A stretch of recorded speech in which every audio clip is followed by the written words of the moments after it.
Welcome. You're here with me, Linda, at Icky Chic Designs. This is the walkthrough for the new kit that is a floral, and this was so much fun to make. This lends itself to really letting you be creative and do your own little quirky things as you want to do them. Now, in your kit, you choose the background that you want to work with. I think I have, let's see, about 6 different backgrounds that you can choose. And whichever one you choose is the background that will go in the kit that you get. With that kit background, you will get the leaf and the petal fabrics that I've coordinated with that background. You'll get the fibers and the little bits of trim and thing to make the center and other things. So it'll all be there for you. It's just you put it together the way you want to. Now, I tried to make this fun and put variety into it without going way overboard, because I don't want those who are beginning and slow stitch get overwhelmed and think there's so much there I can't do that. So remember that if you're more experienced and you like more stitchery, more layers, more embellishment, whatever it is that you like more of, you can add it. And so that's always an option in any of this. Okay, this is not yet adhered to this background fabric. I'm going to frame this piece out. If I were going to frame this piece out, which I'm not going to do that. I'm actually going to sell this original piece.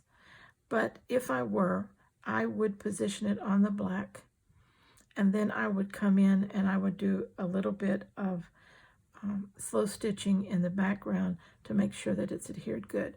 I would leave all the ragged fringed threads on there because I like that look. If you don't, you have the option of turning the edges.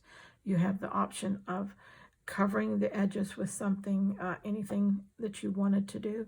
I had a little piece of variegated fabric here that I thought, well, that would even be cool if you wanted to do something like that on the edges.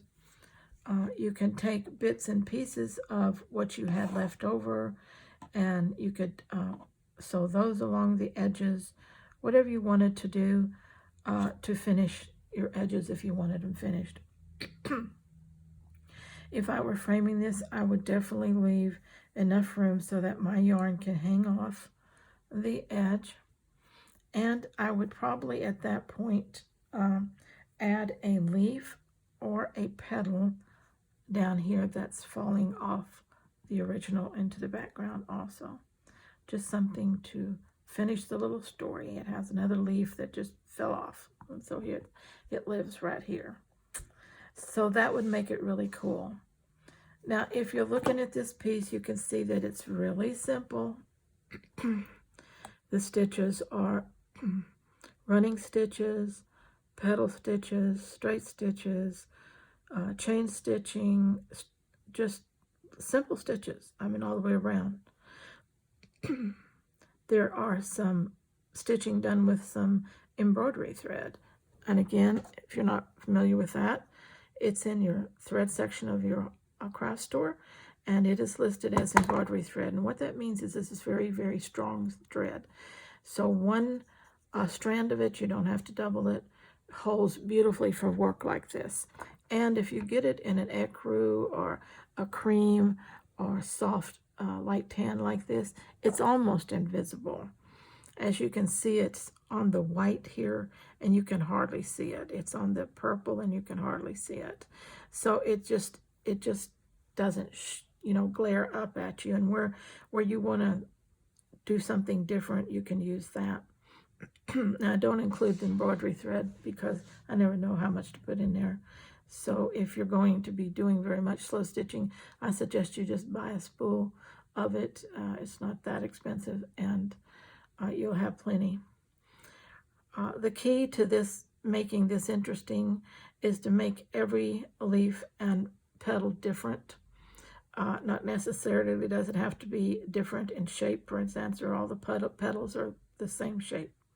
They start with the same shape in the background. But their layers are different, even though the same purple fabric, which I wanted to really get quite a bit of that because I love purple with green and yellow. But it's in different places. Here it's the back piece, here it's the middle piece, and here it's the middle piece. Where it's the middle piece, it has different pieces on top with different other embellishments. So it doesn't ever appear to be the exact same leaf, even though we're working with some of the same exact fabrics. The same way with the leaves. The leaves are cut from the exact same piece of fabric that you will get in your kit. I chose the area of the fabric that I wanted, which changed up a little bit the color of the leaf, being a little whiter here, a little denser, with a little more yellow in here. Then as I added the muslin, every leaf has the second layer of muslin, but on the third layer, everything is different. So you can decide how you want to do this too. The bottom layer is stitched, the second layer is stitched. This one, just a second layer is embroidered, and here only second layer is embroidered, but with a different color. So the point is, just make each element in itself different. And the way I do that is I work each leaf or petal individually, and I just pick up the areas and I start building that little leaf and picking up the different elements and putting on there. And then I lay it aside. Then I will pick up another leaf and I'll start with more elements, different elements, and working that out. And each time I do that, I finish it and lay it aside. And when I get through and bring them back together, then each one is different. And so it allows you to get a lot of diversity and a lot of play and fun into your piece that way.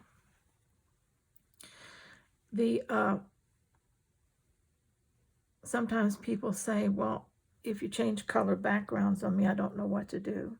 Well, that's how you learn, and that's how you stretch your creative muscles and you get them stronger. For instance, I have pieces in there that are in beautiful, silky teal blues and purples. A lot of the same pieces that are in this flower will be in that kit because they will coordinate perfectly. What that kit will need a little extra is a little bit of the yellows that are not in this. So don't be afraid to do something different or work on a different background than what you see in the prototype or sample, because all you're doing is creating the same flower. You're going to create petals and leaves.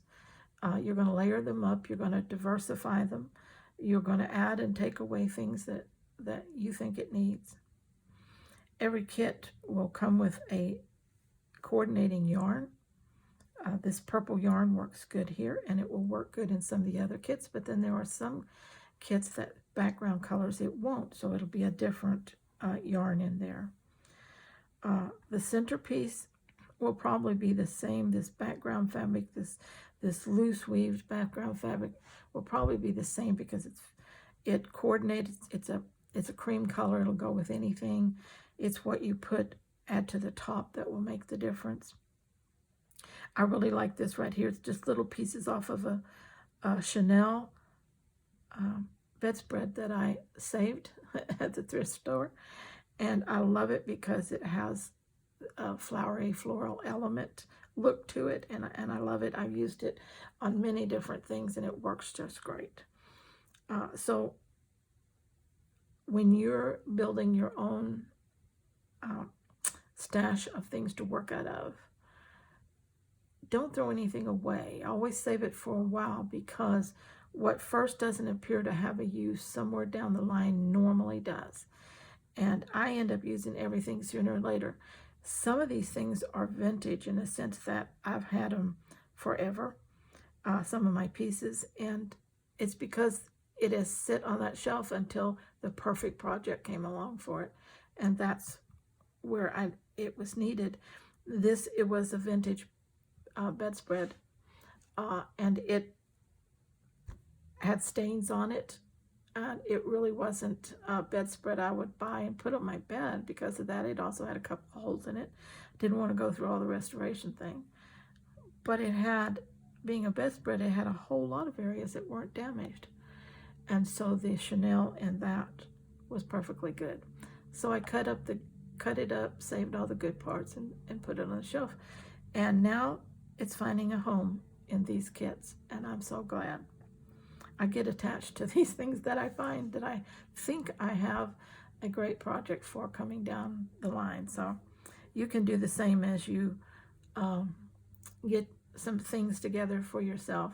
Now, personally, I love kits. I still buy kits myself from other designers.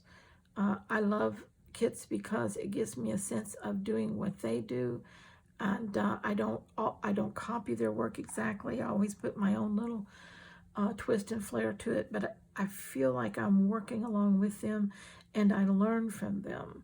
I learned things about their style and their color combinations and their coordination and their sizing and their positioning and their depth of field and their piece and all these different things. Because I work with kits from time to time, I don't work with them as much as I used to, but I still do. And when I feel stagnant, when I feel like I need a challenge, I always get a kit. And that always jumps me right back into the learning mode, because as a designer, you need to learn constantly. You never know it all. So not everyone will love my style, and not everyone will love your style. But the point is, I love my style, and you will love yours. And that's what's important, because that artwork very well may go into your home or in a friend's home. And people who buy from me are people who share the same love for the same style. And so that's okay that not everyone does. Art is not the same in everyone's eyes. So I hope that helped you to know how I work through this piece and make that a little bit easier for you. And I hope you'll stay tuned with me and visit my shop often, as I will be making kits throughout the next several months. And so I'm going to be stretching myself in all different areas. I believe my next kit up is Tropical Island. And I think I'm going to have a lot of fun with that. So I believe that's the next one up. Who knows? When I actually get to my desk and look at what I've got, sometimes the mood strikes me to jump over to something else. So stay with me, though, and if you like what I do, please tell your friends about it. I'd love to grow my Etsy shop and be able to offer these to all the ones out there who would like to strike out and try some kits on their own. Thank you for being with me, and this is Linda at Icky Chic Designs.